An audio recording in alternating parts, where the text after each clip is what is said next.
Porque haviam dois sumos sacerdotes na época de Jesus.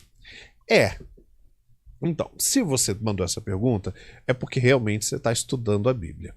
E você sabe que, assim como só podia haver um rei em Israel, só podia haver um sumo sacerdote. E por que quando Jesus veio à Terra e nasce em Belém e mora em Nazaré, nós temos a informação de que, principalmente quando ele está no ministério dele, haviam dois sumos sacerdotes, Anás e Caifás, sendo que apenas um poderia ser sumo sacerdote. Isso ali já representa exatamente como estava a religião quando Jesus começa o ministério. Ela estava completamente corrompida. Lembra quando Jesus chega ao templo e ele derruba todas as barraquinhas dos vendedores, do comércio? Não é porque não podia vender algo no templo, não era isso. Não podia ter uma livraria ou uma lanchonete no templo, não era isso. É porque naquela época, para você ter o perdão dos seus pecados, você precisaria oferecer um animal. E esse animal precisava ser puro, o primogênito muitas vezes, sem nenhum defeito, sem mancha, de uma alimentação muito saudável, ou seja, a primazia da sua criação.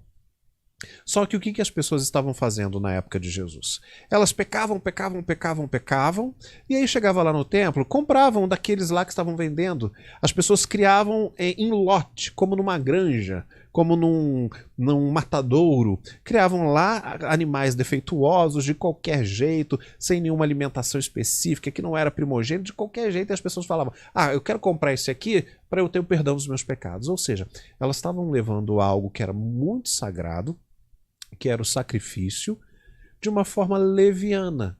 Quando Jesus vê isso, ele fala, cara, eu vim para dar o meu sangue, o sangue inicial do sacrifício para a remissão, vocês estão fazendo isso como um comércio. Ou seja, vocês não estão se arrependendo do pecado. Vocês estão pecando justamente e vocês compram o perdão.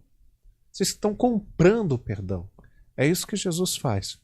E naquela época, o sumo sacerdote, que deveria ser a pessoa que representaria o povo diante de Deus, porque o sumo sacerdote ia uma vez por ano, entrava no Santo dos Santos, atravessava a cortina do Santo dos Santos, ia até a Arca da Aliança, e ali ele apresentava o povo e pedia perdão em nome do povo.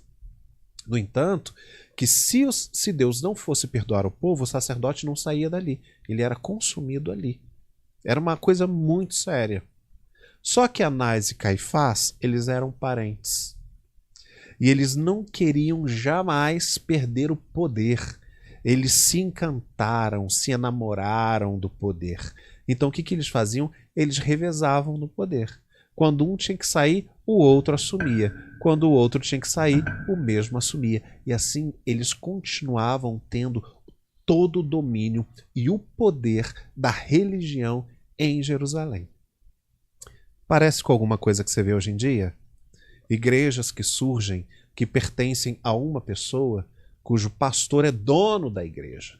Ele que decide o que é santo e o que é pecaminoso. Ele que decide o que vai a Deus e o que não vai. Ele que decide o que é graça e o que é pecado. Quando você vê que determinada igreja está no nome de alguém e essa pessoa pode negociar, inclusive a gente vê muito isso na política. Líderes religiosos que dizem o seguinte, eu quero tanto, eu quero isso para um candidato, em troca eu te dou tantos votos. Porque as pessoas que estão sobre a minha ordem na igreja, elas vão votar em quem eu mandar. É a mesma coisa que acontecia na época de Jesus. No entanto que Jesus fala isso. Vocês coam a formiga e engolem o camelo. Ou seja, falando isso para os líderes.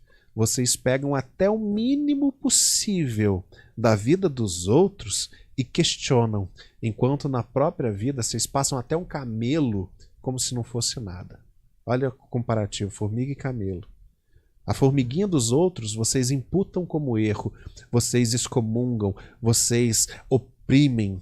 Agora, quando vocês querem passar pano para os pecados dos poderosos, vocês passam e dizem que está tudo bem.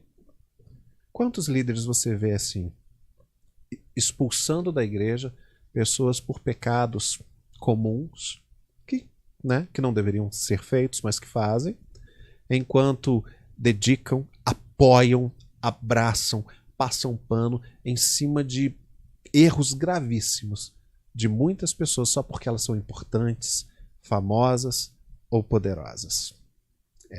É isso que Jesus questiona.